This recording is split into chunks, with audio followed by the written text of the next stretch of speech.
All right. How's it going today? I'm going to welcome with me Colin. Colin Squire. How you doing, Colin? Not too bad, Yes. thank you. Cheers for having me. No worries. I knew that you was going to be no problems with you to reciprocate the martial hands, let's call it.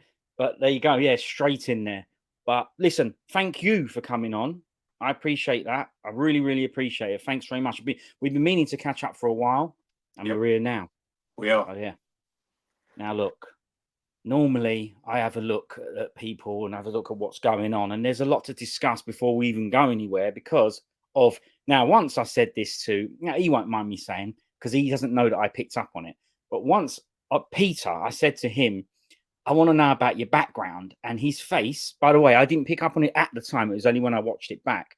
His face was like, "Oof, oh, okay," and he thought I meant like his background, like growing up. But I actually meant his background behind him, his Yep. posters. That's actually what I meant. And he eventually clicked. I could see him sort of his brain go, "Oh yeah, okay, these posters." Now that's what I'm going to start on. Is what's going on with that background? I mean, that's quite a serious, collection there, isn't it? That's a lot of money in there. That is, Nice. yeah. This is pretty much my martial art and kung fu collection. There's a few other bits on the Blu-ray collection that Ghostbusters and Goonies and stuff like that. But this is pretty much all martial arts films behind me there. Van Damme's, Atkins. Unfortunately, I've got the Steven Seagal ones in there. I've got a load of old No, school kung fu. no, they ain't unfortunate. Brilliant. Oh, believe me, you see the latter part of his career. Yeah, I've seen some of them, and they're still They're brilliant. I don't care. they're all in there, but they're I've got all of them. I've got all of it. I've Have got you? I've got Trishan in there and stuff. Yeah, and it's actually that wasn't too bad for his latter part, but yeah, it's yeah, and then all up the top there, the Blu-rays. Yeah, it's got the Hong Kong Legends collections, completed all that around there. So yeah, all good. Well, I mean, there's a few normals that have sneaked in there, as you say, Yeah, but there are some good normals. Before we get onto the Kung, you mentioned a couple there. Ghostbusters and Goonies. yep. That's the original Ghostbusters, is it? Not the new I've ones. I've got one or two, and I've got the two new ones as well. Not Who the do you other one. think that? Oh, the woman one. Yeah, that 2016 one. I think it was 2016, wasn't it? It was, yeah. Yeah. Well, yeah, I didn't even bother with it. I knew it wasn't. Yeah, I knew it weren't made for me, so I went, okay, forget it then. Yeah, that's true. But it might be brilliant, you see, because I haven't given it the chance. It's not. It's not okay. Fair enough. Now I know. What's your favourite? Let's go with what's your favourite normal, Hollywood or British actor? Normal, not Kung. British actor. No, I don't have to be British. Just Oh, Hollywood right, and okay, just all right, cool. normal. Yeah, Yeah. my all-time favourite film is Ghostbusters, without a doubt. Okay, that's your time. That's, Well, you know what? It is a brilliant film, isn't it? yeah, it is. Yeah, Everything's brilliant. Yeah, yeah. just the whole Everything. thing is I think brilliant. it's nearly a perfect film in my eyes. All right, but what about actor or actress? Oh, Of actor. course. All right. My favourite actor that isn't Kung martial art related. I don't know. I'd probably go Nicolas Cage. I would have thought maybe. Ugh, but Yeah. What you look ain't at? You he look done at some stuff crap like ones? He used to be brilliant. yeah. Yeah. That's what I mean. Like you look at Con Air and Face Off and stuff like that. I mean, Mm. they're pretty good, aren't they? To be fair. They're amazing. Look, Yeah. what was the other one? I don't know, Snake Eyes and all that. I actually did Yeah. used to think he Snake. was brilliant. There was Yeah. another one. Did you watch? I can't Was remember it what it was. What was it? Renfield, the one he done recently, where he played Dracula. I've not seen it. Yeah, that's got some decent martial arts and stuff in that. It's Oh, got is it? is it Nicholas Hoult? He was at Skins and he was in the X-Men films, stuff like that. He like plays his minion, and he's Okay, got to but get all I done. told you non-martial arts, and you've gone to a cage Oh, that's got sorry, I have. martial arts Yeah, in I'm it. jumping straight into that. And yeah, there you go.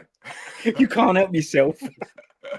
Nicolas Cage, eh? Well, look, the truth is, I did used to think he was brilliant, and everyone's done crap, haven't they? So, Yeah, you know, yeah. so I mean, That's look, non-action. That's like kind of like not if we're going down like the martial arty route that isn't kung fu, then it's Van Damme all the way for me.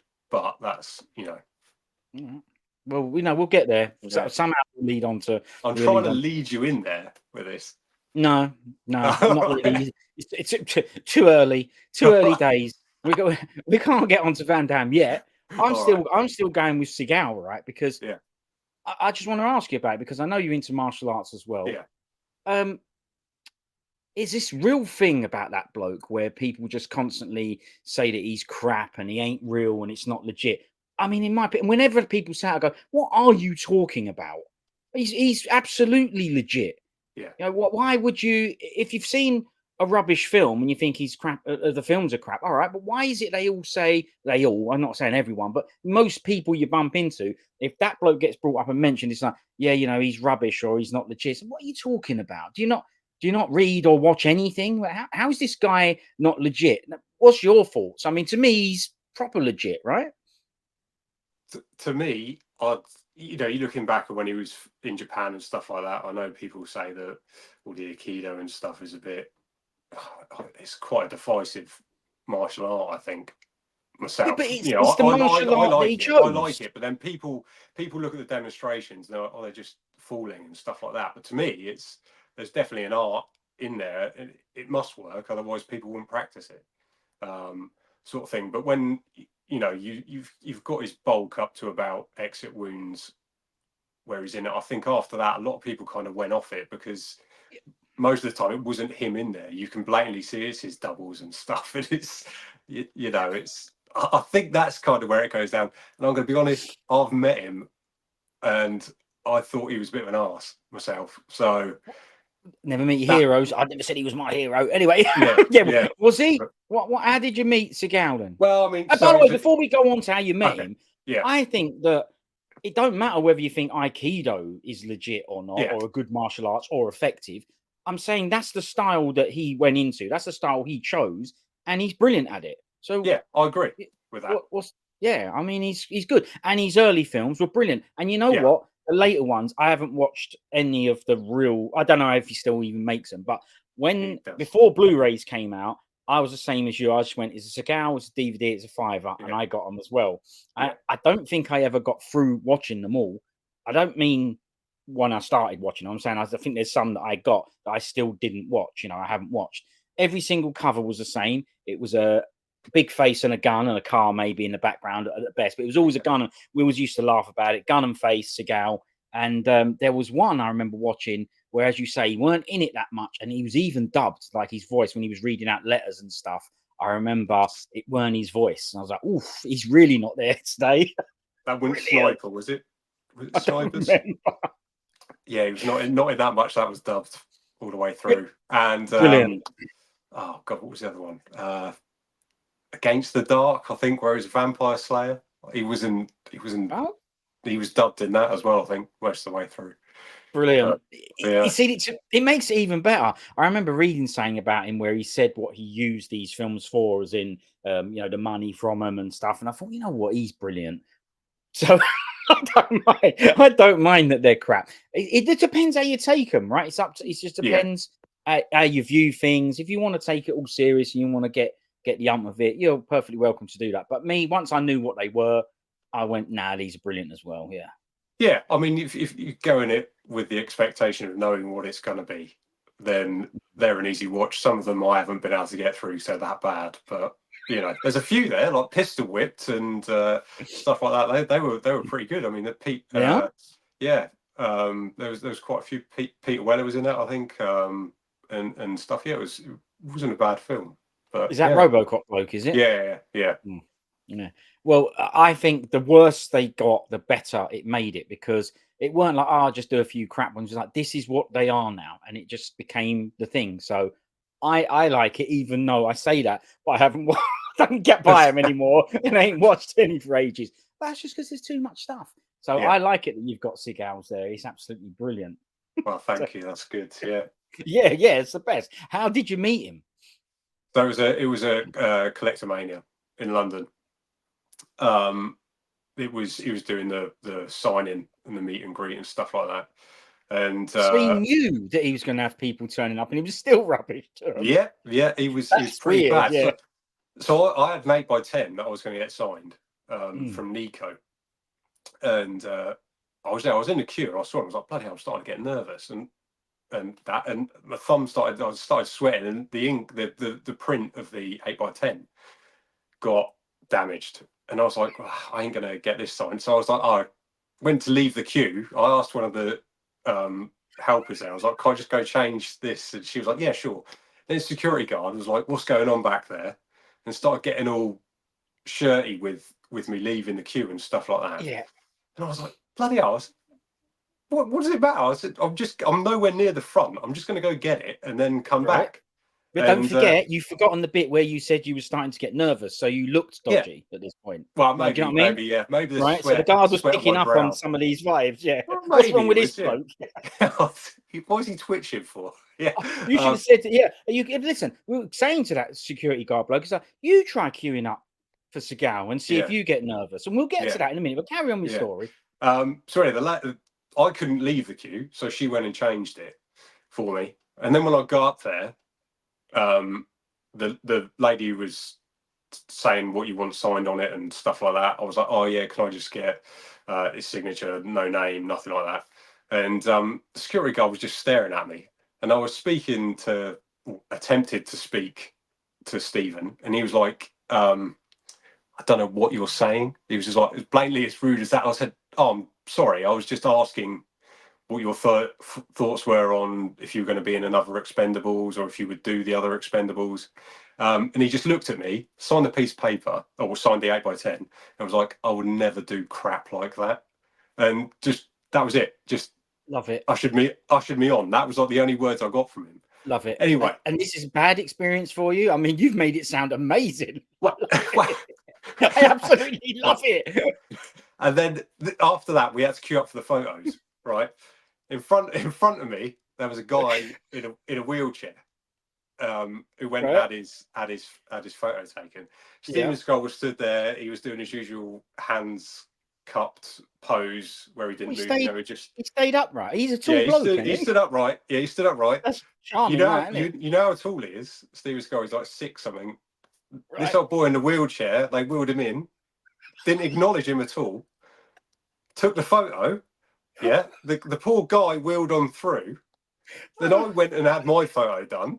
The guy who had the photo, he said, "Look at this," and all you had was Steven Seagal stood there and just the top of his head. And he wouldn't move down or anything for him, and it was just the best. You've given me the reverse. He's absolutely brilliant, and you made him sound way better. I was waiting for him to be horrible. He done truth to you, didn't mess about, just told you I would never do crap like that.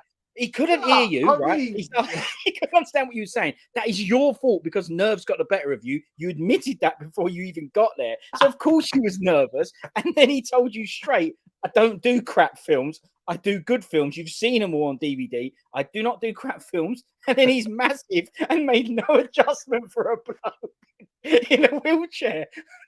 This is the best. Anyway, that was my experience with Steven Seagal. So that well. You need to change the beginning of that story because you definitely need to meet Seagal. He's brilliant. You have made him sound fantastic. I already thought he was brilliant. Now I know he's brilliant. However, I tried to meet him once as well. Me and my brother went to go and see him in concert.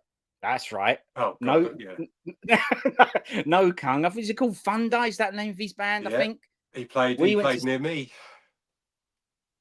Oh, hang on. And did you go? No, I didn't. No. Oh, okay, so you got all those DVDs and you didn't bother to show up for the concert, no? No. All right. No. You saw him in. Don't sound so proud. You saw him in the Patreon, didn't you? Singing. I didn't need to go to that. Oh, Patreon. Well, it was honestly no joke. The concert was good, right? We really enjoyed it, and that is no joke. You know, it was entertaining. We thoroughly enjoyed watching it. But then we thought, well, look, it's Seagal. We got to wait. Got to go around the back door. This is stage door, and that's right. We've got to go around the back stage door, and we got to wait for him. Yeah, how many people are into Seagal and the Kung and the films? I don't know, loads probably, but maybe a lot of people were there for the music because it was busy. So we waited round the back, and there was not loads of people. You know, I don't know, 20 or something like that. It wasn't loads. And we thought, well, that's good because the chances are we will get to see him and say hello and maybe get a photo or not. I can't remember how long we waited there, but it was long, right? It was long. He never came out. Oh, well, he did, right? As far as we're aware, he did, but he made sure he dodged all of us. And you know what? That is nasty because there was not a massive line there of hundreds of people where he's tired and had to go through them. He could have just walked out that way and then got in the car and sort of waved at people. And honestly, we would have been happy enough with that, you know. But he dodged us because we kept seeing things turning up like pizzas and stuff. And so we were going, all right, he's having some grub. Fair enough. We'll wait. But yeah, we knew he was gone. I can't remember how we knew he was gone. Whether my bro's a bit older than me, he'll probably remember. But I'm pretty certain we knew he was gone. So there was no point waiting anymore. And that was crap because, you know, well, it's always if we're going to, if it just, we're waiting. So just say hello, innit? I mean, I can't. So see, so my story is worse than yours. Well, I mean, I don't know. I paid for the 8x10 and a little bit of conversation, and it was, you know. Anyway, everyone else I've met have been absolutely lovely. So yeah. But it's that setup though. That setup that we're talking about, these Comic-Cons. That setup isn't very, I don't know, fan friendly in my opinion. The last one we did was Cynthia Rothrock, and that wasn't that long ago. You know, that was this. Yeah, I was there as well. Okay, well there you go, right? Yeah. And we was in that queue, and while we were in the queue, and obviously because I'm with my brother, I went wicked. You know, I can document this and take some pictures of him queuing up. I'll take a picture of him having his picture taken, that kind of thing. I got told, no, you can't do that. I went, why? No, you can't do that. No cameras, no this. I was like, yeah, I know, but he's getting his picture taken. No, can't do that. And the whole thing was just, she was fantastic. There's no doubt about it. She was brilliant. This is no slant on her. It's to do with the setup of the thing. And it was crap. You know, you were rushed in, dashed out, and that's it. But because she's brilliant, we saw her down at the tables where there was photos to be signed. And she was amazing. Then she said, look, I'm not supposed, even then she was saying, I'm not supposed to take any pictures, but of course I will. And so she was brilliant, but the setup on those things ain't that great, you know. And they were nasty as well. If you know, like, I know it's just their job security, but they didn't have a sense of occasion and when these guys like this, you know, they're into it. It was just clinical and like, move on. You know what I mean? Yeah. But if normally I've found that if there isn't like huge queues and stuff, they take a lot of time to chat with you and stuff. I think it's just like the bigger ones that are, you know, some of the bigger stars that are piled up. They're very much like the people it's mostly the usher people are just ushering you on. I think, as you said, the stars, the people you're there to see do want to talk to you. It's just the fact that, you know, they're being told to rush through, sort of thing. But yeah. So what about that was the same one that Norris was at, Chuck Norris? Yeah, I met Norris, yeah. That was cool. Hang on, that was that's the big bucks, that one, wasn't it? That was a little bit, yeah. It wasn't too bad. It's funny, right? Because we know how big that guy is, right? I mean, very, very popular, very, very famous guy.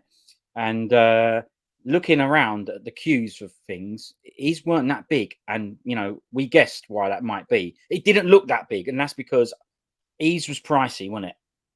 Yeah, it was a bit, yeah. Yeah, but I mean, he's never, loads of people said that was his last one over it, I think. Right. So that was kind of, that was the way I saw that was the last opportunity to meet him, really. So, you know, and he's advantage of that, right? They said, funnily enough, that message got out there. If you really want to see me, then this could be your last chance. If he's back in the next couple of years, I'm going to be a bit pissed, I think. But exactly.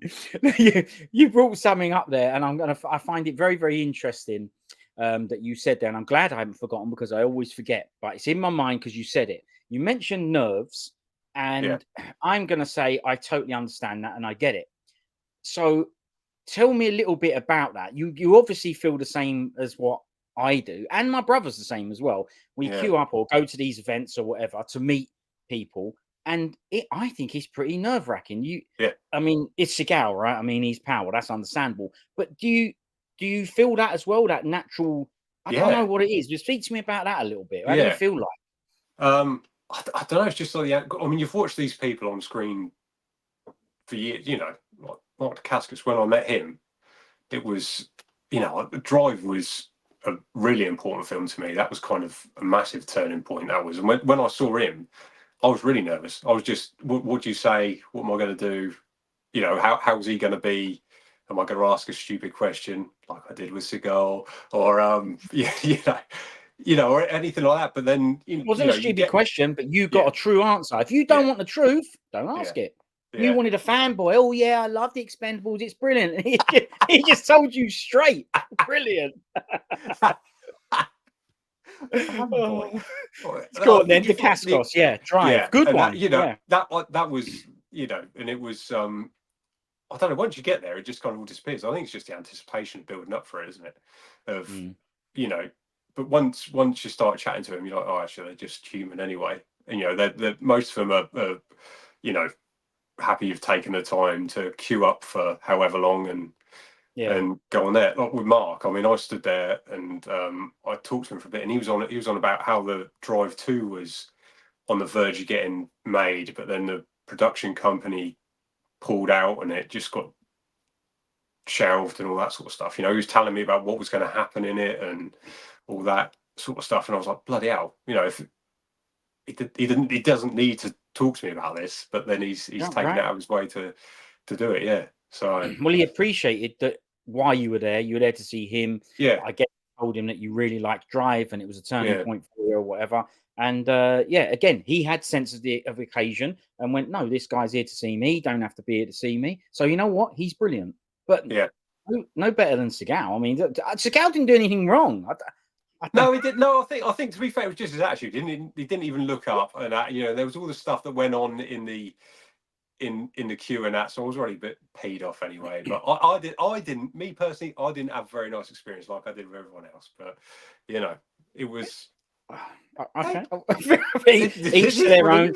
So I would have loved loads of other people. There was other people in there who were moaning and that in the queues and stuff. And I was like, well, but I'm not taking away. I mean, his earlier films were really good and stuff. I'm a fan of his. I am. But I know you've got all all the films. Of course you are. Yeah, brilliant. Yeah. So well, what's your favourite Seagal then of films? Ah man. Hard to Kill, I think. Oh yeah. Yeah. Right. I'd say that was probably mine. What's yours? I think I say all of them. I suppose there was that many, was there? It was Nico, Out for Justice, Hard to Kill, Marked for Death. Yeah. They're the ones that I can think of. And they're all good, right?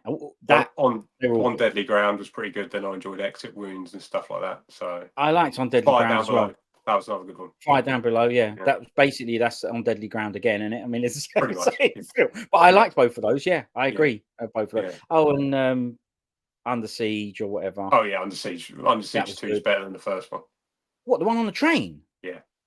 Is it better than the first one? But it ain't got a Tommy Lee knife fight in it. Well, that is true. Or the rubber head that he stabs it into. Yeah. No, you ain't got that, have you? But I enjoyed the second one more than the first. My opinion. Well, stop trying to ruin stuff and mentioning rubber heads, because that's not very nice, because there'll be people that don't know that's a rubber head and who have loved it. And let's just hope they're not watching, because you know what I mean? Shattering illusions and all that. You and that's bad coming from you, considering you felt like your hero's illusion was shattered when Seagal was nasty to you or blunt with you, and now you've just mentioned rubber heads. So bad. But anyway, even so, I'll edit it out. So that is brilliant, right? I really like it that we've got onto some of those people that you've met. Give me a couple of others that you've met. Squire. Met Squire quite a few times. Donnie. Oh, hang on a minute. Whoa, hold on. Quite a few times. Yeah. It was not unnecessary to say that. You met Scott Adkins was already enough. That was already a name drop, right? It's fair enough. But it could have been one of the shows paid for, Norris style. It could have been that. But quite a few times, no. That's name drop mates, that. I can tell. Right. I do. That's what I met at the cons. Donnie Yen. Met Donnie Yen. Yeah, I never saw him there. I didn't know he was there. That was Star Wars stuff, wasn't it? Yeah, that was one of the MCM ones. That was yeah, where's that?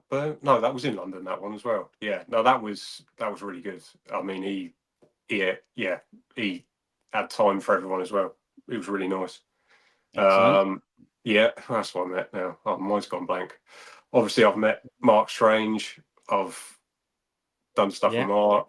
You know, work with Mark on a few bits. Met Mark Strange, done stuff with Mark, worked with Mark. Yeah, All right, okay, yeah, more name drops and all that. a I get bit. it. Sorry, I'll Yeah, stop yeah. doing Are that. you Donny's mate as well? Kept in touch and all No, that. Did no, not? no, no, no, no. Only the occasional pen pal letter with Donny. Oh, brilliant. Why did you go and see Donny? Why? Now, what I mean is, why particularly you? As in, do you like Donny? Are you a fan yeah, of Donny? What? yeah. Yeah, yeah. Drunken Tai Chi is where I first saw him, and then obviously then it was kind of the Ip Man stuff and all that. It was, I think, Ip Man opened me up more. I'm excited. I had loads of Donny films, but I wasn't a fanatic. But then I think after watching the Ip Man film, it just kind of led down a path of other films of his, like Dragon, all that sort of stuff. After that, Killzone, all that sort of thing. It's just, yeah, he's really good. He's one of the best of the modern day, isn't he? I think, without a Yeah, doubt. easy. Yeah, Yeah. yeah. Yeah, I think easily he's the only one who really kept it going, didn't he? Yeah, Making actual Hong Kong films in Hong Kong, still yeah, doing fighting, action, trying to make it more, keep up to times with it, make it more modern, and putting MMA stuff in there and all that. For yeah. better or worse, it doesn't matter. The fact is, he was still innovating and doing It's still stuff, the and feel of it's still the feel of yeah. it, isn't it? Of what? He's wicked, yeah. He's Yeah, good, but I'm surprised not surprised that Yip Man did that, because obviously, especially the first couple, and at the time they came out, again, there you go, it's Donnie again, right? yeah, Bringing out not just a traditional, but a brilliant one, yeah, where the yeah, fighting is yeah, wicked as well. But you said the first you knew of him was Drunken Tai Chi. I mean, yeah, that's enough. I mean, that's probably my. You know what? I think that is my favorite Donnie. I think yeah, yeah. that's his first It's film. definitely Yeah, up. It's definitely up there for me. Yeah, I'd say. That was. See, it was a bit weird because obviously, without when I was younger, I had a collection of videos and DVDs and stuff like that, but I was never. It was always just fast forward to the fight scene, so I never really kind of took in who was in the film or what I was really watching. It was more so just to get to the good bits and yeah, that sort of thing. So I had, it's only, you know, past 20 odd years, 15, 20 years that I've really started, you know, picking up DVDs, watching bits of them. I'm like, I remember this, but I didn't know what the film was and stuff like that. So it's, yeah. it's kind of like re-educating myself in what I'd already watched, but not actually knowing I'd watched sort of stuff with it. Yeah, so So your interest is actually it's more now, yeah, or yeah, different. You yeah, think about things differently, yeah, right? Yeah, definitely, yeah, yeah, yeah, yeah. So when I was younger, I was more on the the American sort of B movie sort of stuff. So that is what I watched more. But then also I had a huge collection of Hong Kong stuff, but it wasn't quite as easy for me to sit down and follow or watch or anything like that. So that you had dubs, but I'm dyslexic, so trying to watch subtitles and stuff like that, I never had no idea what was going on right, and that sort of thing. yeah, So it was always, for me, it was just get to the action and see yeah, what's what sort of thing. yeah. Well, that's what's so good about those films. They're universally physically able to watch them, Yeah, because they're so physical. You don't need to really know what's going on that much. yeah. Even if you did watch the whole film, you'd still pick up on what's happening. And it's funny you should say that, because I was going to ask you where you first saw Drunken Tai Chi. Where did you first see that? So what happened? How I come about it was, for me, it all started with Drunken Master. I got a VHS starter car boot sale years ago, and next to my What school there was. VHS version were we talking about here? What did it look like? Do you know what? It was a photocopied. It wasn't even a real cover on it. It was a Brilliant, black and even white better. cover. Yeah, Yeah. way more interesting. Yeah, So it okay, was. okay, Yeah. right. Do you know, I can't give you any more. I don't. It wasn't a real copy. It was just, you had Jackie Chan doing the pose in the front, and it looked like a black and white photocopied version of it, sort of thing. But then next to my So school, you don't still have it? I got rid of all my VHSs. I was stupid. I was young and stupid. I know. Well, You learn it it, don't you? happens. So It happens. yeah. It's, Yeah, never mind. you know, Yeah, I started I've getting everything on yeah. DVD, and they were thinner. They didn't take up as much space. Kicking myself now because it's all coming back Lighter as around well. again, isn't it? Yeah. But then, there was there was a guy next to my school. He'd done TV repairs, and he had this box of videos in the window, and he just had loads of kung fu films in there. And I used to go in there and buy them, and every 2 weeks or so, I used to go in there with a list of things that I wanted. You know, if you saw titles in Impact magazine and stuff like that, and he used to try and get them for me. But if he couldn't get them, then he just used to see what he could get, sort of thing. And it was So some of it, I had no idea what I was taking home or what I was watching. Drunken Tai Chi was in there, and what else in there? Oh God, there's loads. Young Master. Oh man, Hitman in the Buddha, in the Hand of Buddha, stuff like that. I had all these VHSs of stuff like that I didn't know I had, that I was just fast forwarding through to watch bits. So yeah, that was kind of how it all started. Why? But you were fast forwarding through English dubs as well. Well, some of it I was. There's no Some of it. Excuse there. Yeah, some of it was. Yeah, some of it I was just. Yeah, I just wanted to see. That is what I was kind of more focused on. It wasn't really. So much of the film and that. Yeah. But I was like, I was probably 7, 8, 9, 10. You know, that sort of thing. So I wasn't really into story and stuff like that in any way. So, but that's why those films are good though, because you don't need to be. As you said, they're just brilliant to watch for. You see, it's funny, right? Because they're all certificated back then. Most would be certificated 18, but yet they were brilliant for kids, in my opinion. They're great for kids, right? There was nothing in there that was, like a horrendously violent. It was. That's right. There was nothing in there that was shock value or, like really gory or ghastly or anything like that. Anything that was, you've seen it. The blood was like an off pinky color sometimes, and that sort of stuff. It was like a step out of, not reality, but you knew what you were watching wasn't quite as bad as other things out there, sort of stuff. Nightmare on Elm Street, stuff like that. Yeah, that sort of thing. Yeah, like the Terminator and things like that. True as well. Yeah. So yeah, that's the thing. I guess they just saw it as, there's fighting in this, which translates to violence, and that's it. So they just made it easy for themselves. Probably when we don't want to watch this because we're really not interested in it. So it's got fighting in it, people hitting each other. Bang, 18. Now we know they did watch it, because if they didn't, then there wouldn't be so many censored and edited scenes. So we know they did actually go for it, because they cut loads of those films back then as well. But yeah, I always thought those films were good for kids, and the people that got them for me were often adults, and they obviously also had watched them and not thought that they were bad for kids, because they were family members and friends that wouldn't have tried to, tarnish us, and they obviously thought it was all good as well. And well, I think it is, and I'm guessing some of these films like Snake and Drunken you would show to your kids, no problem, right? My kids have watched quite a few of them. My youngest, he'd sit there and watch bits on my phone with me and all sorts when he was, he does it now. So yeah, he's not into it, but he will sit there. I think, you say a lot of it is all through movement. Like when they're doing shapes on screen.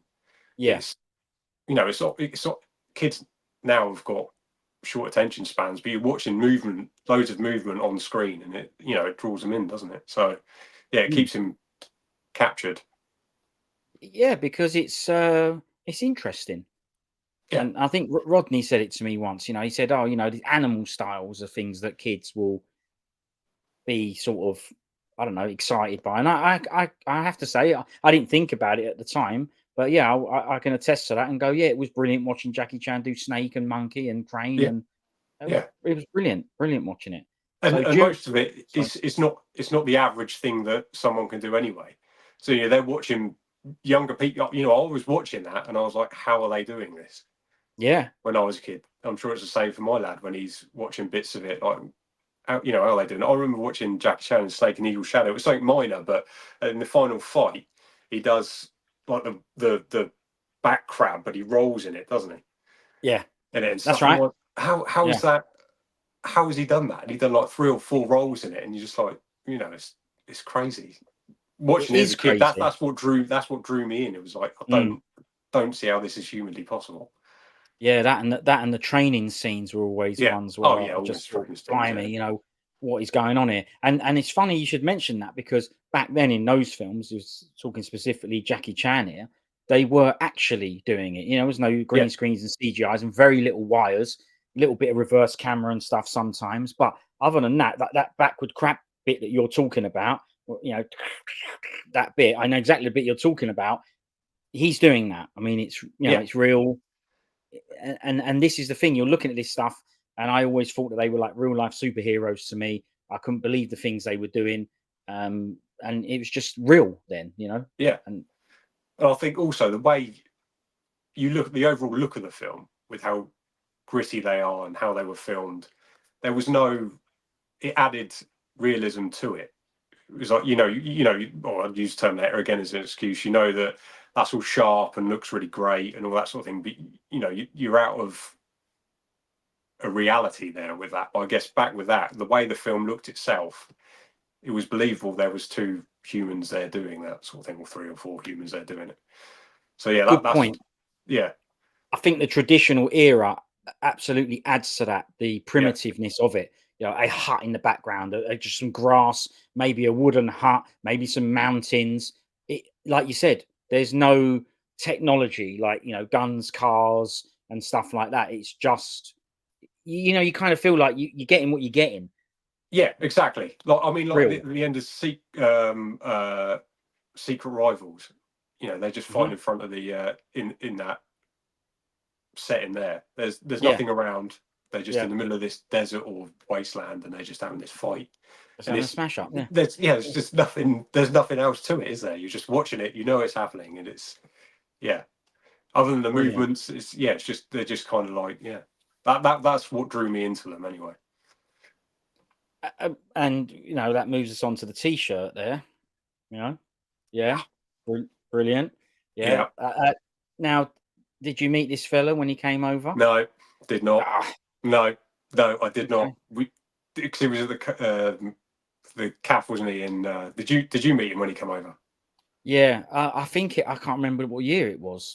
2016, maybe something like that. Something I like that, think. I think. Yeah, Yeah, I yeah. did get a signed poster. I brought one of those off him. Someone had the Kung Fu Bob art that was signed by him. I did get that, but Oh, no, brilliant. never got a chance. He's one of the best to ever do it, isn't he? So Yeah, yeah, definitely. And you see, this is the thing. You mentioned the bloke. I want to go back to your man in the vid shop, no, the TV repair shop, who yeah, had vid.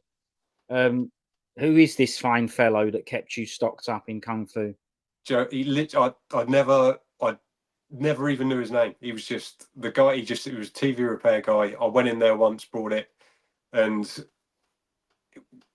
it was like nearly every other Friday I'll go in there with one of my parents, and then he'd be like, "I've got this, got that. Can I have that, please?" And this went on for quite a while. It was a good couple of years, and then the Right. shop shut. The shop shut down. I'm not Yeah. sure if he passed away or not. And then yeah, that was. But by that point, then they were a bit more easy to get your hands on, sort of thing. So by Yeah. the time that had passed, so yeah, it was quite fun because no one else went in there. They just thought it was TV repair, so no one else went in there to Mm. buy videos. So I had free Mm. reign really of whatever he had in, and Lovely. Yeah. yeah, Brilliant. so yeah, it was And good. your parents, mum or dad, didn't think it was weird, Chinese No, kung fu films? That no, no, never nothing got like brought that. up, never I got say, I mentioned, mean, just accepted. yeah, I was always a Van Damme fan and stuff, so I was always watching, Right. martial arts films and stuff like that, and they were just yeah, they just accepted it really. Yeah. So yeah, they'd Whereabouts walk. is this shop? It was in the village I lived in, a little place called Tame. Back then, it was yeah, literally just like two shops up from my primary school where I went, and Um, well, this village. Where is this village? I mean, the name of it, obviously, like you say, I don't know. Where? it's in Oxfordshire. So Oxfordshire. Okay. yeah, Yeah. yeah, Yeah. which is All right. yeah, it's not there anymore, unfortunately. The No, shop, yeah, it's that's a shame. Do you remember the name of the shop? no, I don't. No, It's I just a honestly shit. don't. Yeah, It because it just didn't had matter to you. he just had huge TVs, like the Mm. big ass Yeah, big ones. TVs. CRTs. Yeah. Yeah, Yeah. yeah, right in the window and stuff. And then I went in there and just out the back, he'd just have the backs off him, and he was just in there tapping away. Like, oh yeah, and he went, got a box of stuff that he had delivered. That was it. Amazing. I Yeah, wonder where he was getting these films from. Was there normal films or was it just all yeah, he had colour? normal films in there. Yeah, Just normal yeah, as it was well. it, Yeah. but it was just a box of anything really. But there was quite a lot of the old kung fu stuff in there. Amazing. Yeah, And was yeah. that stuff originals or was it a bit like the car boot one? Some of those were, yeah. I remember I got the Young Master. That was definitely originals. What else? None of them looked dodgy from what I remember. Yeah. So, Okay. yeah, But do you remember the version of Drunken Master? So we know it had a black and white bootleg cover, I car boot don't. style bootleg, but you can't Yeah, remember what version you were watching. Is it I honestly English or can't. No, I honestly too long can't. ago? Yeah. Yeah, Yeah. yeah. A lot of the VHSs I can't really remember too much. As I said, it was I didn't pay overly too much attention to them, but Mm. yeah, Yeah, you're watching the fights, isn't it? Yeah. yeah. Fair enough. And do you, if you was to watch Drunken Master, just as one example now, what version would you be getting off the It'd be the shelf and dub. watching? I'll probably watch the dub now. What have I got there? I've got the Eureka. Yeah, the Eureka release at the moment. So I don't know what version it'd be. Just the ordinary dub. I'll probably watch now. It ain't an ordinary dub on there. Is it not? Nah, it's a new one. They've Is redone it? it. Yeah. Yes, I don't. Yeah. I mean, I know you don't do subs, but Yeah. I can watch the Cantonese version print on that, but yeah, and the English dub on that one, it's not the one I grew up with, so no Yeah. good to me. Yeah. Yeah. So I guess it's different for you because it's been printed on your brain of how you watched it as a kid and stuff, isn't it? So That's right. Yeah. yeah. So if that's what his voice sounds like, and if that's what he says, and if his name is Thunderfoot, then his name is Thunderfoot. And if his name is Freddie, then his name is Freddie. That's it. And anything other than that, it will tarnish the film for me. Not just that example. There's many examples like that. Yeah. Where they've, in my opinion, changed it and ruined it. To me, it didn't need changing, but whatever. I know what you mean. You I think you said on Nathan's video when you said about them all being re-released and that, you said it's taken away a little bit from how they were to what they are now. They're too polished now. Some for a lot of the fanatics out there, I think some of them are a bit too polished, and they compared to what they were from what you remember, that sort of thing. So it's a very weird thing. You think you want them in brilliant qual, and you do. It's like Paul Dre. He's a big Jackie Chan fan, and he sent me a link, a small clip of Snake and Evil Shadow with the dubbing and the soundtracks. That was the two things, because they got the dubbing right on the re-release, the 88 films Snake and Evil Shadow, but the soundtrack was the Chinese soundtrack, which is good on the Chinese print. But the Chinese soundtrack on the English dub, I just went, no, this doesn't work. The dubbing's right, but it's wrong. But he sent me a clip and said, I believe this is the one you're after.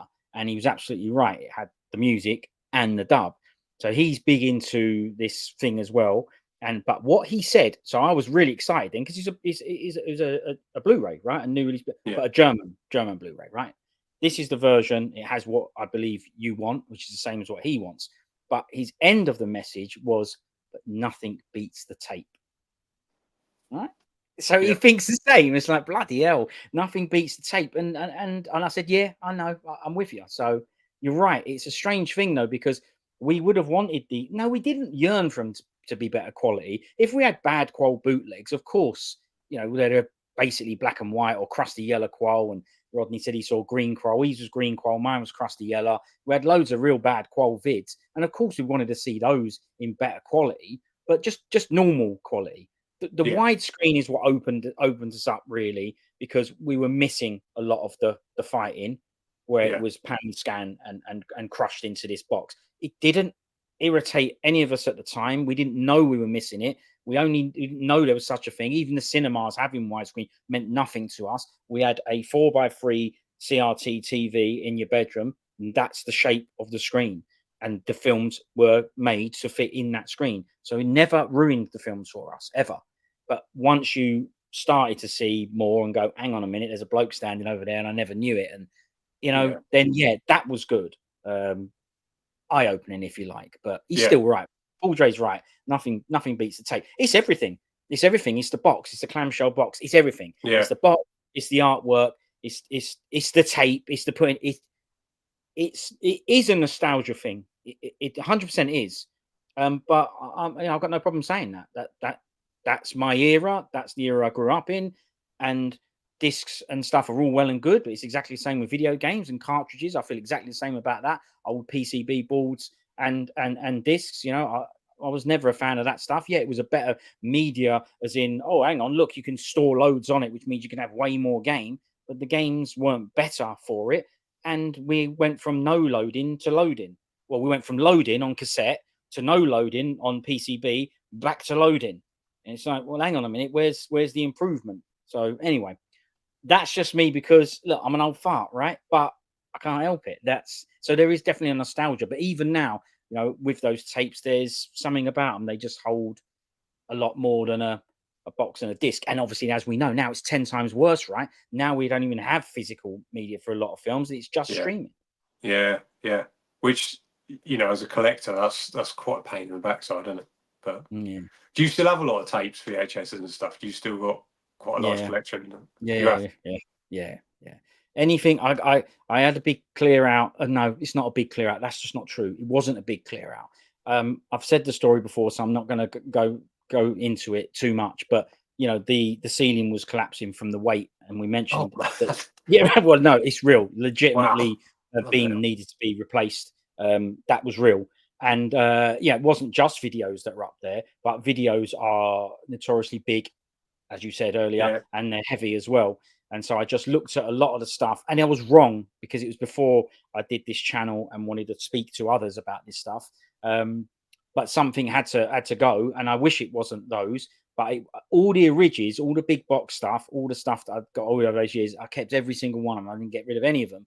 I just got rid of stuff that I shouldn't have got rid of. Now, in hindsight, I wish I hadn't. But I got rid of stuff where, the obvious one that I remember is Dragons Forever, a bootleg vid. And I said to my brother at the time, look, I'm really struggling here. It's not like he could go, well, no worries, I'll take him on. I've got the mansion we always dreamt of. No. Neither of us have got anything of the sort. So I just said, look, this has just come out at the time. I think it came out on the Steelbook Blu-ray. And I said, this has just come out. And obviously we don't need this no more, do we? And he went, no, we don't need it. I said, so I'm going to dash it.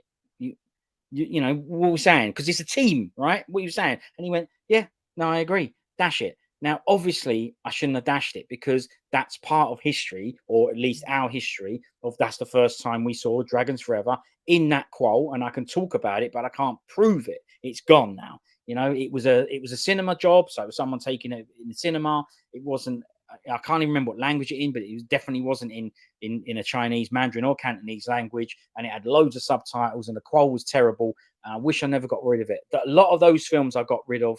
And there was a load of stuff that I had from Malaysia that I used to get in a shop similar like yours, but this was in Shepherd's Bush. It was a video shop down there, and he used to import all these films from Malaysia and Singapore, looking at the back of them.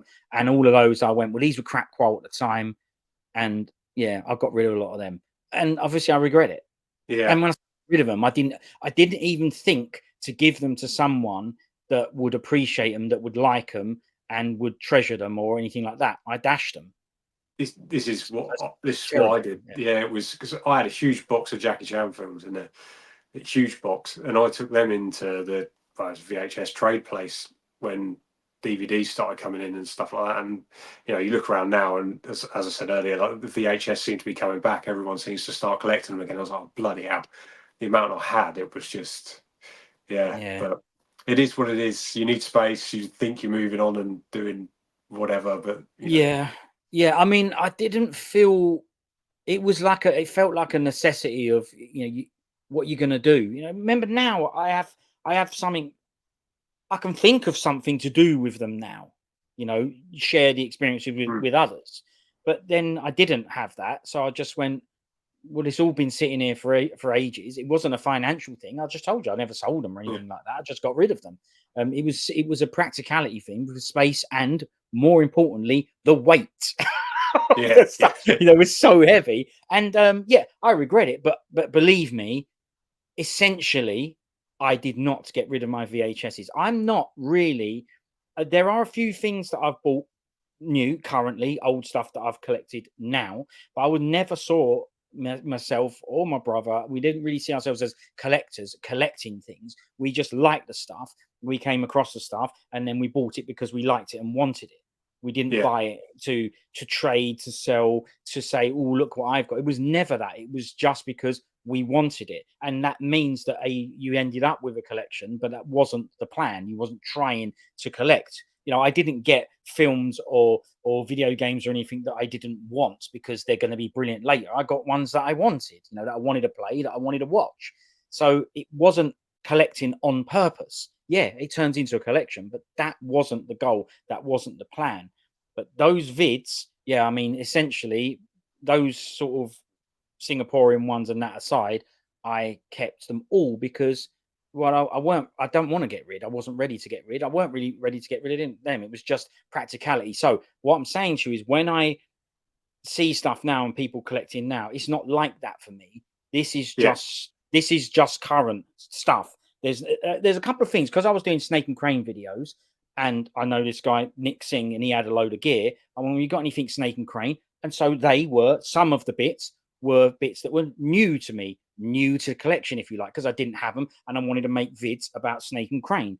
So I went, okay, well, I haven't got that version of Snake and Crane, thanks, you know, and I bought it. So there are some things. But and then obviously there's all these new releases, which I don't get them all, but all these new Blu-rays, some of those I buy as well. But we're talking about people that go out and go, well, I'm going to get these old games and these old big VHSs. I don't need to do that. I've got them. The ones that I got at the time. Of course, there's bucket loads that I see that I never got, that I don't have, that of course I would like. I'm not saying I wouldn't buy them. I'm saying that I don't tend to not to have to, because I've done that years ago. You know, I've done it. Yeah. So yeah, I'm not new to the scene, if you like. It's, well, I'm no far. I've just admitted it. But yeah, you want your vids back, probably. Yeah, I do. Yeah. Not gonna happen though, because money goes elsewhere. So yeah, that's right. Yeah. Exactly. No, like you say, it ain't gonna happen. But you know, you've certainly does go elsewhere. I can see it behind your head there. Yeah. Right. Yeah. So look, for you, what came first? Is it martial arts or the films? What one of those things came first? You know, which inspired the other? It was a film for me. As I say, it was Van Damme who started everything. So it was a film for martial arts. I saw that, and then it was, where do I and how do I get into this sort of path? It was Kickboxer I saw, and that film just blew my mind. And then from then on, it was kind of hooked with anything I could watch, really. So yeah, it was a movie to come first, then, which led down to taekwondo, kickboxing, and that sort of thing. So yeah, well, understandable. Kickboxing, you see, because it did. Makes sense. Yeah, it does, right? And I grew up with the first martial arts stuff I saw was Bruce Lee, Jackie Chan. So I didn't want to do taekwondo or karate or any of the Japanese stuff. I wanted to do Snake Fist, you know. Yeah. And so I was constantly looking for places where can I do this kung fu stuff? So yeah, very different. It's the same start. It still led us on to the same thing. Yeah. But yeah, Kickboxer. Now that's not the first. It's No Retreat, No Surrender, his first film. Yeah, Well, you got Monaco Forever, but that was more of a French thing. But No Retreat, No Surrender was his. Monaco is that a bit naughty, that one? He played a gay martial arts instructor, and I think he was only in it for a bit. I think I've never seen it. Yeah, I don't know that one. But yeah, he was. That was kind of his first, and then it was No Retreat, No Surrender. Which, I mean, you watch that. That's just brilliant. That is cheese and action at the perfect combination. I mean, you even watch that, and you just look at how well that's shot compared. You know, the action in that was better than a lot of the other stuff. The way it was filmed, and things. But yeah, it was yeah, that was No Retreat, No Surrender is definitely up there with one of my favourite Van Damme ones. You see, this is a thing, right? You said Yeah. Kickboxer was brilliant. I'm not saying it ain't. I'm not saying it ain't. I'm just saying I grew up watching, Chinese, Hong Kong stuff, and I didn't like the American stuff at the time. Now I watch it. I've rewatched Kickboxer in the last 5 years, and I went, you know what, this is brilliant because now I can appreciate it, and I don't have that immature mind that just says this is better than that. I don't have that no more, right? Yeah. So now I can see it for what it is, and I like it as well now. But back then I didn't. But you see, even you knew, your brain knew when you saw No Retreat, No Surrender that there was something different about this Van Damme film.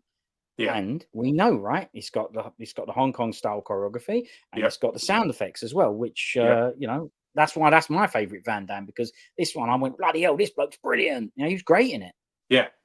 I mean, Kurt McKenny as well. Just even him in it. But then say you've got the training montage in there, the final fight scene. Everything was shot. You could see everything. There was like, there wasn't really many cuts. You could see everything that was going on in there. It just kind of engrossed you in more than some of the other American stuff that was out there at the time. Yeah. But yeah, it's fantastic film. Yeah, No Retreat, No Surrender. I think the older people have got, the more that's got appreciated as well.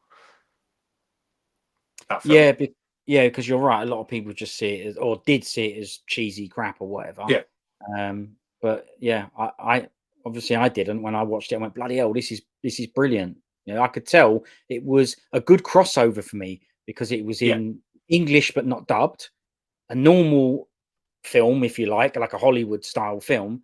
But I was like, man, no, it's still got wicked sound effects and it's got brilliant fights. Yeah. And to be honest, I didn't truly really even know why then. I just went, this is a brilliant one.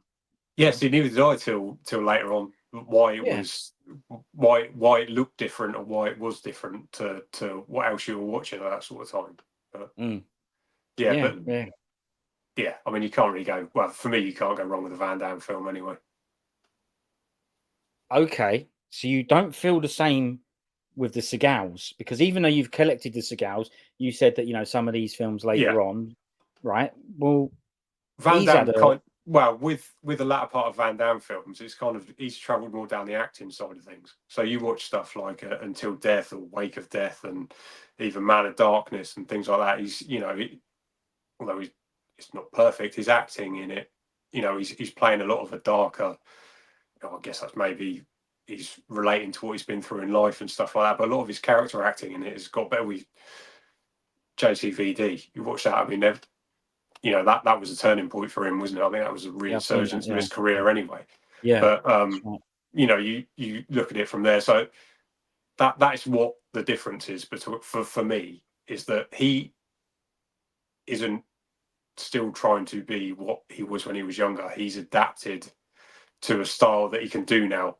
I mean, Pound of Flesh. I don't know if you've seen that one or not. I've not, no. That was, I thought some of the action in that. Briam, he doubled him in that, and a lot of the action and stuff in that was, really good. It was quite inventive. There was a whole fight scene with the Bible where he was using that against people, chopping them in the throat and stuff like that. And that was I think that was the last Van Damme film that felt like a Van Damme film, that before it started going down a darker route with his character acting and stuff like that. But he knows what his limits are, and then he's changed the path of his films, I think. So I think that's what the difference is between Seagal and Van Damme for me, anyway. No, it totally makes sense. Like you say, he's adapted it based on his abilities and what he maybe some things he wants to do, like Chan has always said, isn't it? I want to be Robert De Niro. The things that we don't want to hear is what, but it's not us. We're not him. It's his life. He wants to do other things, and we have to respect that. But we're like, no, we want you to carry on doing fights and stuff. But we accept that you're old and maybe you can't or whatever. But one thing we always liked about Van Damme was his out of film stuff.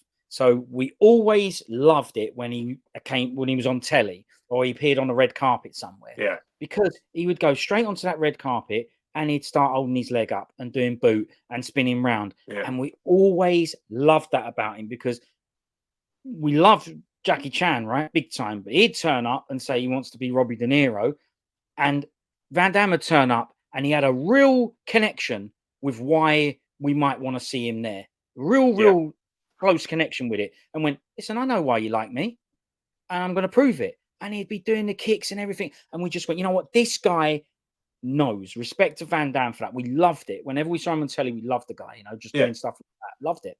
Well, he knew how to play up for it. I mean, there was that whole scenario on the red carpet with Universal Soldier, wasn't there, where him and Dolph Lundgren, they pre-planned an argument on the red, a push around fight on the red carpet, which drew it in. He knows how to. Well, maybe not so much now, but he knew what people were expecting and how to give them what they wanted, sort of thing. Yeah, I want to see you doing box splits and doing kick, even though you've got suits on and all that. And and he did. He used to come out, always had a big smile on his face doing it as well. It's like, wicked. So yeah, definitely like that about him for sure, man. Really understood what he was all about, Yeah, definitely. Yeah. So the martial arts then. What happened? I mean, how old was you? And what did you start with first? Well, I went to a karate class when I was, I don't know, 6 or 7 maybe, and it wasn't what I thought it was going to be. It wasn't. It was just everyone stood up there, line work, punching, that sort of thing. So I lasted maybe 2 lessons for that, and I didn't really go back into a martial art class until I was, I don't know, probably 14 or so. Then I did a stint at Taekwondo at my local a local class. There, where I lived, there wasn't many options. It was either karate or Taekwondo. They were the two that was around. There wasn't, even if you travelled around, there wasn't that much really to go to. So I did a stint with a Taekwondo company near me, and it wasn't what I thought it would be. I remember going into the class because I'd always mimic stuff at home, the old carrier bags on the legs, doing the splits, that sort of thing. So I was always fascinated with kicking and that. I think that's what kind of drew me towards Taekwondo anyway. Homemade is where it starts. That's the first place it starts, right? Doing your own thing, messing about, getting up off the sofa and mimicking the movies, isn't it? That's the true start, isn't it? Yeah. My mate and my brother, they had rope tied around my legs at one point, and they were putting my legs around the washing line. I was laid out on the floor, and they were doing that. And when I was a kid, it was just they say mimic what you see, and that's how I thought you did it, and that's I wanted to get to the splits, and that's what they did. It didn't help very much. So they were teaching you how to, well, not teaching you, helping you, enabling you to get to the splits and be flexible. Now that's just as well. You were very trustworthy of those people because they were family and friends. Because if you remember, if you've seen it, Chinese super ninjas, or 5-element ninja as it's known, they do that, don't they? Ropes around the arms and the legs, and and it's just a torso drops on the floor. So luckily that didn't happen to you, and they didn't mimic that film.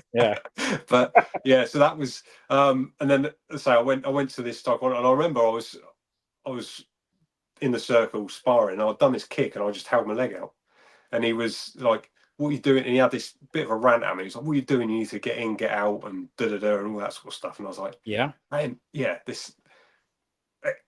So to answer your question, movies were definitely more of an influence than the martial arts side of it, sort of thing. Because I always thought this is how it should be. You watch Shapes and that on there. There's a lot of holding the legs out and constant moving. It was a slower move, but obviously when you're sparring and that, they're teaching you to do this, do that, and it wasn't what I wanted at the time. What I didn't want to learn really. So I didn't last too long with that. And then when I got a bit older, I started up with another Taekwondo company called Bitomic. My instructor there was named Andy. I went in, I said, "Can you teach me how to do a helicopter kick?" Boom, he did. And that was it. I was stuck with that. Stuck with it ever since. And then joined in with kickboxing and so I've been doing that, those two for nearly 20 odd years or so now. How funny is that though, that you went to a place and you did a kickboxer and held the boot out and left it there, which is a skill in itself, right? You needed to be flexible for it. You needed to have very, very strong ligaments and tendons and a real strong core to be able to do it. and you got told off. And I understand why he told you off and went, "What are you doing, leaving that out there?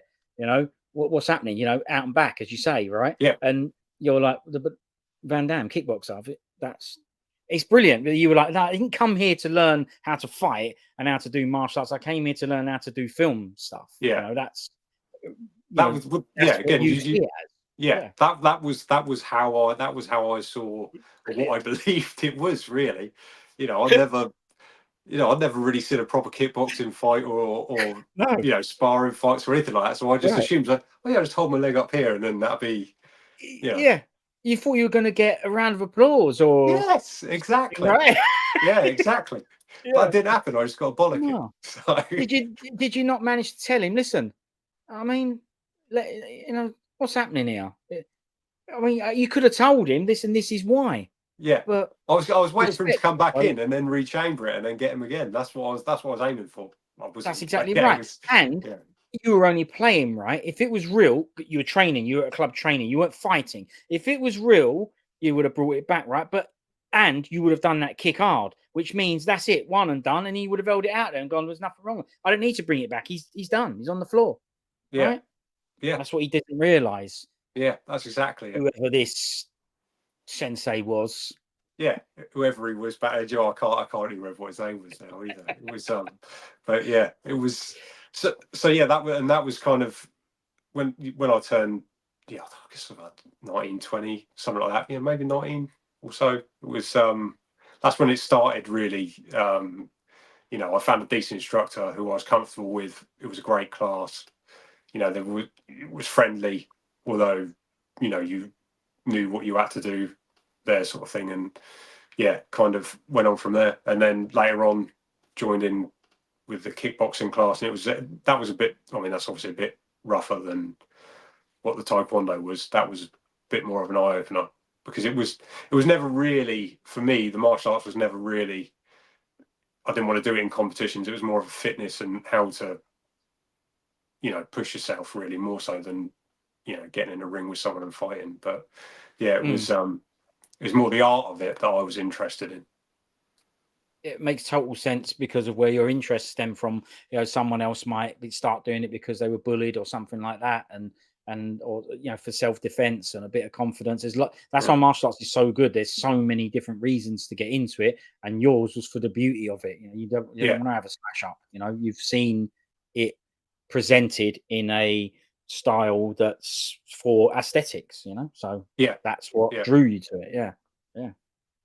So yeah, brilliant. And the kickboxing was at the same place as the Taekwondo? No, the kickboxing was a different club. That was well, it was in the same town, but it was one that opened up a bit later.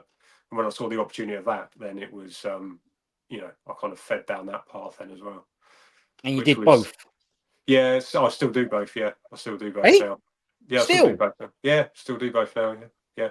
Same places? Yeah, same places. Yeah, same instructors. And that. Wow, congratulations to those schools, man. The club moved to another town over, but yeah, it just got bigger. So fantastic. Yeah, they're still training with both the same instructors as well. That is amazing, and you know, I don't want to say it's unheard of, but I do think that's probably pretty rare for places like this to carry on like that through God knows what they've had to go through over all these years, and even the same and stuff. Yeah, COVID and all that. It was all done online. You know, they done Zoom classes and stuff online, which, you know, kept you interested and gave you something to look forward to and all that. Which, you know, and afterwards it seemed that for a little while it was quieter, but then afterwards now it just seems that they've got stronger with, you know, I guess they just got stronger after, which just shows that how good the teachers are and things really. Yeah, and they stuck it out, right? They stayed there. If they weren't there, then people wouldn't be able to go. Once people got back into it, they needed somewhere to go, and it's still open, you know. So yeah, exactly. Yeah. Try and get back to some normality, I guess, wasn't it? So yeah, weren't it? Right, that's what everyone wanted, just normal, back to normal. Yeah, so that's pretty good. And so then after that, and I'm probably not going to go there because you know, it's a nice sort of moment to finish on, a nice point to finish on. But from that, I'm guessing that you watching martial arts, doing martial arts, led into a bit more. You needed a little bit more, you know, than just watching. Yeah. Watching weren't enough for you, right? So you went, I need to do this now. I need to try. Watching and doing's not enough for you. You still do both things. You still watch it and you still do it, but you needed more. And just briefly say, you know, you moved into filmmaking, yeah? Well, that was all a fluke. That was all through COVID as well. It's what the opportunity come up, and I jumped at it. Yeah, so I started training online with Mark Strange, and he's opened up a plethora of doors for me for and opportunities that I didn't think I'd be able to have. So yeah, that's kind of opened up a lot of opportunities for me, just meeting him online and him giving me opportunities. So yeah. Well, that's amazing. You know, it just goes to show you it's not just about the people you meet. It's also, and what you do. It's also about what you do with it. As you said, you jumped at it, and you might not have. Nerves might have got the better of you. You might have just gone, I don't know, and this, that, and the other. But you've given it a go, and you know, you made the most of your opportunities, right? Definitely, yeah. 100%. It's led to some pretty amazing memories for me and opportunities. Yeah, things that I'm not going to forget. So yeah, that's it. Well, like I said, I don't want to dig too deep into that right now. If that's all right, because if you don't mind, we can obviously have another chat. There's no limit to the amount of chats we can have. There is no limit. I've thoroughly enjoyed myself. So yeah, let's do more. Good. Listen, I'm glad you've enjoyed yourself. So have I, right? And that's what it's all about. It wouldn't matter if we didn't, but it just turns out that I did. So thanks for saying that you did, because it's nice to know that you did, because honestly, I've loved it. I've had a right laugh doing it. So yeah, I appreciate it. Yeah. Yeah. And I very much appreciate taking the time to chat to me as well. It's very kind of you. No worries. And I appreciate you listening to me, because we know I do a lot of chats. But look, thanks though. But look, we can do other chats, because like I say, I want to get on to things that you've done physically or with the films and everything, because that could be pretty interesting. It'll help other people of how to get into this stuff. And I want to talk about the things that you've done so far and what you're planning to do, or what your future plans are. And even if we didn't have that to chat about, which we have, it don't matter, because look behind your head. Look at your t-shirt, right? Yeah. We're fellow martial art movie fans, so there is always going to be stuff that we can chat about and reconvene and chat about. But I definitely want to have another one of these, if you don't mind, and we can chat about filmmaking and go through all that stuff. Yeah, I'd love to do that. Yeah, be great. Brilliant. Thanks, mate. I'm glad I ain't put you off. Definitely not. No. I'm glad you liked my Steven Seagal story as well. I'm surprised that you didn't like it. Yeah. Yeah, it was the best, man. I appreciate you sharing that and everything. So thanks for being so open with everything. Thanks for coming on, agreeing to come on. I appreciate your time. I appreciate you. And listen, obviously I've only met you not properly. I mean, this is the most chats we've had. Yeah. I've met you in the flesh just that once, and it was a fleeting hello. Yeah, right. So I've learned everything that I've learned now as we've done it. So, you know, and that's the way I like to do it, rather than do a bucket load of research and come up with a load of questions. Look, there's nothing here. There's no notebooks. There's no questions. There's nothing. It's just having a chat. So I like to learn about it as we go, and that will create, you know, things to chat about, won't it? Which it has done. Definitely. So yeah, it has. Yeah.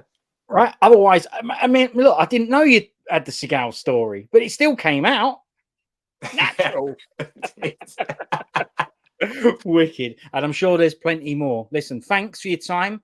No, thanks very much. Appreciate it, Colin. And it's wicked to meet you, you know, like this as well. And yeah. And I guess I'll see you next time. Yeah. You will see me next time, definitely. Yeah. Nice one. That leads me to say see you later, and you know what's coming. Yes. See you later. Thanks, Colin. Later, Thank Cheers, you, man. Speak to you later, mate. Bye. Cheers, man.